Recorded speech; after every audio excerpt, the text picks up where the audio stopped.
लग्नाची बेडी या मालिकेच्या आजच्या भागात आपण पाहणार आहोत. राघव राणीला म्हणत असतो की तू या जगातील बेस्ट आई आहेस. ते ऐकून राणी मात्र खूप खुश होते. राघव तिला मिठी मारतो आणि हा सगळा प्रकार सिंधू मात्र मागून बघत असते. तो आणि राणीला एकत्र बघून तिला मात्र खूप त्रास झालेला असतो आणि त्याच वेळेस राघवचं लक्ष हे सिंधूकडे जातं आणि त्यावेळेस तो राणीपासून दूर होतो. त्याच वेळेस राणी सुद्धा सिंधूकडे बघते. सिंधू खाली मान घालून उभी असते. त्यानंतर राघव राणीला सांगत असतो की तू एक काम कर, डॉक्टरांना त्यांची रूम दाखव. जर त्यांना विनूला चेक करायचा असेल तर त्यांना घेऊन जा. राणी हो म्हणते. मग ते सिंधू सावीकडे जाते आणि ती सिंधूला म्हणते तुला विनूला चेक करायचा असेल ना तर चल पण त्याच्या रूममध्ये जाऊ. मग ते चौघे जण विनूच्या रूममध्ये जातात आणि तर इकडे तुझ्या ही रुक्मिणी काकूंना विचारत असते की तुम्ही त्या सिंधूला काहीच का नाही बोलल्या. त्यावर रुक्मिणी काकू वैतागून म्हणते की मी तरी काय म्हणणार. विनूच्या आई बाबांनीच ठरवलं आहे की त्याच्या ट्रीटमेंटसाठी सिंधूला लाच बोलवायचं, तर आपण काय करणार. एवढं मात्र नक्की ज्या दिवशी आपला विनू बरा होईल त्या दिवशी त्या बाईला मी घराबाहेर काढेल आणि त्या बाईला स्पष्टपणे सांगणार आहे की आता राघव आणि राणीचं लग्न झालं आहे, त्यामुळे तू उगाच त्यांच्यामध्ये लुडबुड करू नकोस. तुझ्या म्हणते तुम्ही एक वेळेस तिला सांगणार, पण राघवचं काय.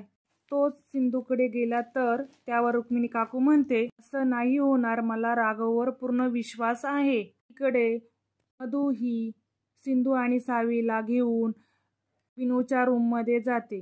विनू त्या दोघींचंही वेलकम करतो आणि विनूची ती मोठी रूम बघून सावी मात्र खूप खुश होते. विनू तिला सांगतो की मी तुझ्यासाठी एक गिफ्ट आणलं आहे. तो सावीला आणि सिंधूला कॅडबरी देतो. त्यामुळे सावी खूप खुश होते आणि विनू तिला विचारत असतो की तुला माझी रूम कशी वाटली. त्यावर सावी म्हणते की विनू तुझी रूम आणि तुमचं हे घर खरंच खूप मोठं आहे आणि खूप छान आहे आणि इथे खेळायला किती मजा येत असेल ना. आणि त्यावर विनू नाराज होत म्हणतो की माझ्यासोबत खेळायला तर कोणीच नसतं. त्यावर सावी म्हणते की या रूम मध्ये एकटा राहतो का. त्यावर विनू म्हणतो हो. त्यावर सावी त्याला विचारते पण मग तुला भीती नाही वाटत का. त्यावर तिला सांगतो की आधी भीती वाटायची पण आता नाही. आणि त्यावेळेस राघव तिथे येतो आणि राणीला विचारतो की डॉक्टरांनी विनूला चेक केलं का. त्यावर राणी म्हणते नाही आणि सिंधूला विचारते की तुला विनूला चेक करायचं आहे का. त्यावर सिंधू हो म्हणते. मग ती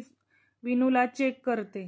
त्याच वेळेस सावी सिंधूला म्हणत असते की आई आपण इथेच राहायचं का. त्यावर सिंधू म्हणते की सावी तू थोड्या वेळ गप्प बस. मात्र सावी काही ऐकत नाही. ती सिंधूला सांगत असते की यांचं घर खूप मोठं आहे, आपण इथेच राहू म्हणजे मला विनू सोबत खेळता येईल. मात्र सिंधू तिला सांगते की आपल्याला इथे राहता येणार नाही, तू प्लीज समजून घे. हे सांगत सावीला गप्प बसायला सांगते आणि विनूला चेक करते. इकडे राजश्री, रुक्मिणी, रेश्मा, ऋतुजा रात्रीच्या जेवणाला काय काय बनवायचं हे ठरवत असतात आणि त्याच वेळी त्यांच्या शेजारील दोन बायका तिथे येतात. त्यामुळे ऋतुजा घाबरते आणि ती रुक्मिणी काकूंना विचारते की या बायका इथे का आल्यात. त्यावर रुक्मिणी काकू म्हणते की ऋतुजा तू विसरलीस का, आजच्या दिवशी आपल्या घरात पहिल्यांदी चूल पेटवली होती. आपण बायकांना नेहमी बोलवतो. त्यावर ऋतुजा म्हणते की हो वहिनी साहेब, आतमध्ये तर सिंधू आहे ना.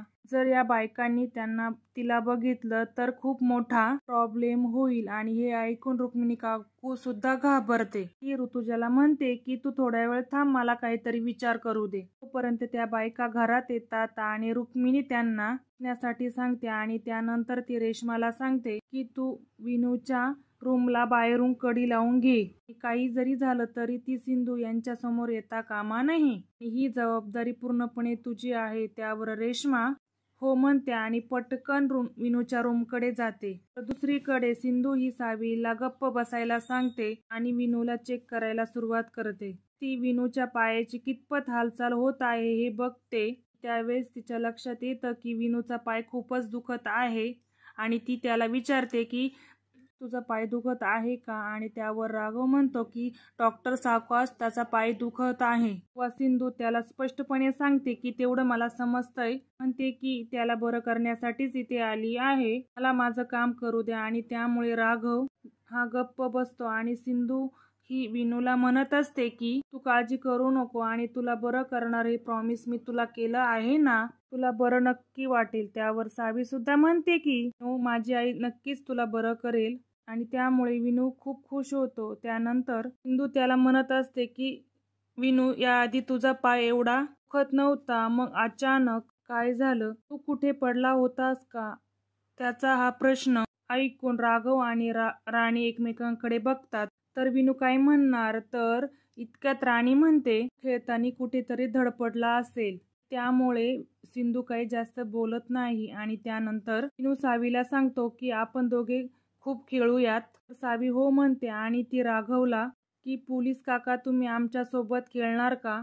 त्यावर राघवही हो म्हणतो. मात्र सिंधू ही विनूला म्हणते की तुम्ही आता खेळायचं नाही तर आराम करायचा. मात्र विनू म्हणतो की मला आता झोप येत नाही. तर सावी म्हणते, माझी आई अंगाई गीत खूप छान गाते, ती अंगाई गाईल म्हणजे तुला झोप लागेल. मात्र सिंधू नकार देत म्हणते की सावी, मी येथे उपचार करण्यासाठी आले आहे, अंगाई गीत गाण्यासाठी नाही. मात्र सावी काही ऐकतच नाही आणि तिच्यासोबत विनू सुद्धा सिंधूकडे खूप हट्ट करतो आणि त्यामुळे सिंधूचा नाईलाज होतो आणि ती विनूला तिच्या मांडीवर झोपून अंगाई गीत गाते. मात्र त्याच वेळेस राघव आणि मधू तिथून निघून जातात आणि विनूला झोप लागल्यानंतर सिंधू सुद्धा त्याच्या रूम मधून बाहेर येते. दुसरीकडे राघव आणि राणी त्यांच्या रूम मध्ये जातात आणि ही राघवचे आभार मानत म्हणते की बरं झालं तू सिंधूला विनूवर उपचार करण्याची परवानगी दिली. व राघव म्हणतो की आता आपली प्रायोरिटी विनू आहे,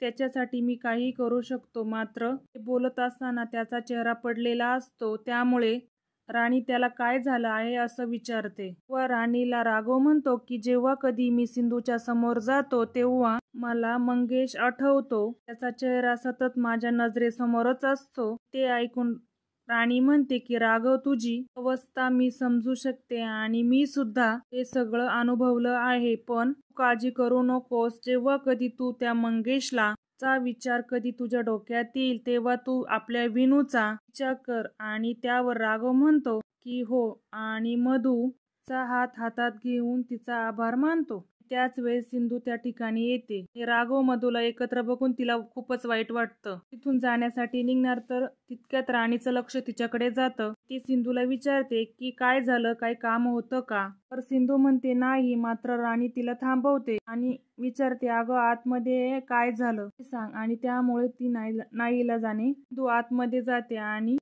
राघवची, मधूची आणि विनूची फोटो फ्रेम दिसते. त्यामुळे तिला खूप वाईट वाटतं. तिला राणी विचारत असते, काय झालं सिंधू, काय काम होतं का? तर त्यावर सिंधू म्हणते की मी तुम्हाला हे मलम देण्यासाठी आले होते. ते मलम राणीला देते आणि तिथून निघून जाते. तर बाहेर आल्यानंतर ती मात्र खूप रडत असते. नंतर ती सावीला सांगते की आपल्याला इथे राहता येणार नाही, पण विनूला उपचार करण्यासाठी परत येऊ.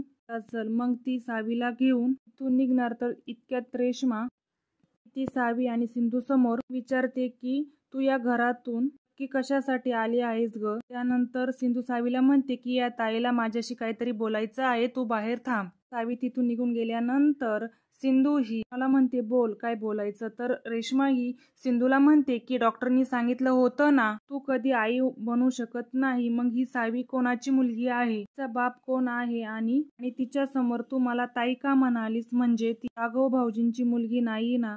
जर ती राघव भाऊजींची मुलगी असती तर मला म्हणाली असती. मात्र सिंधू तिला स्पष्टपणे सांगते, तुझ्या या सगळ्या प्रश्नांचं उत्तर मी बांधील नाहीये.